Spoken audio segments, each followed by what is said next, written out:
All right, I just put on this windshield right here. I actually had to chop it down because of the rack, and you guys should see the piece on here. Let me show you how I did it. Basically, put a piece of painter's tape across. All right, put painter's tape across where you know about the spot I'm gonna cut. Then I put another painter's tape on top of that.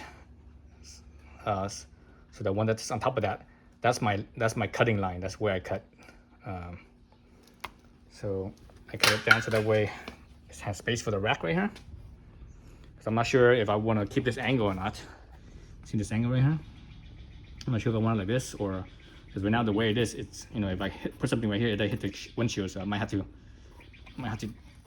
do that so that way it clears. It clears the so that way it doesn't hit the windshield. But we'll see. I made it just tight enough so that way I could push this around so that way I could angle it. Again, we'll see how it goes. So this rack is actually this rack right here. This one right here. This is from Zeta. I got this from WeBike. And this is actually meant for the CT125. Right? I never put it on the CT because I have like a bunch of other stuff on my CT, like in this area right here.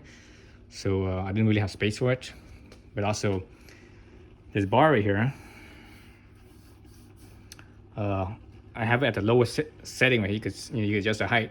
If it's any higher, it will hit the brake line, and that's true with the CT as well. On the CT, you have to pretty much set it low, otherwise it'll hit the brake line right here. So there's no clearance. I have other stuff right here too, so that's why. But the CT is, it's kind of a mini dual sport, right? So I don't think I want a windshield on that because because you take it on dirt, things get banged up and beat up and you crash it out and such, right? So that's why I didn't want to do this one. This one is it's basically a street only bike. So I put this on, and it was a small little windshield, but it's enough to keep the wind off of your torso, off your stomach and chest. Let me sit on it. Let's see how it looks when I sit on it. So if I sit on it right here, let's see, that's the eye level right there. That's what my eye is.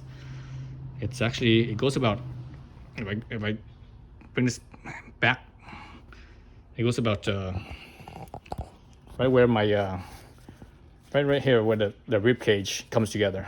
So it's about that's about where it goes. So because of this angle, because of the angle how it is, it should be enough so that way it will deflect the wind over my shoulders.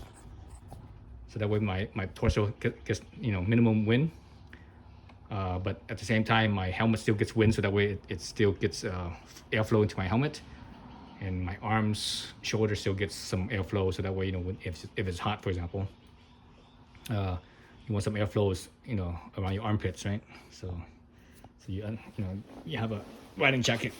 Lots of riding jackets have have zippers that you could unzip at the armpit or the upper arm area to cool you down a little bit.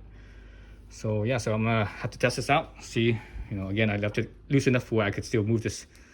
I want to see how at the angle, because when you go at when you go at higher speeds, it's different. The wind will be different from this angle here to be more straight, more upright. But most likely I'm gonna, once if I start carrying something right here, I most likely have to keep this thing more upright like this.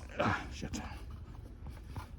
Like that, so that way it clears the rack.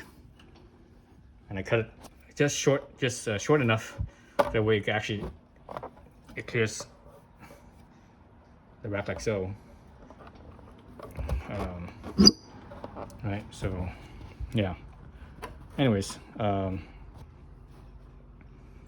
that's my little windshield. Hopefully it's not too noisy, because when you have a windshield, it always, because the air is not smooth anymore, it doesn't flow smooth to you. It hits right here, then it comes up. When it comes up like that, all the air that was meant to go through right here, where the windshield is, it gets all compacted up here, so now the flow over here is even more forceful and more turbulent, so it causes actually more noise in your helmet. You know, that wind will end up into your helmet and causes more noise.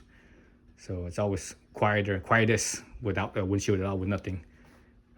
And let the aerodynamics of the helmet. And, yeah, if you have a decent helmet, it's probably been tested for aerodynamics, so it's not too bad.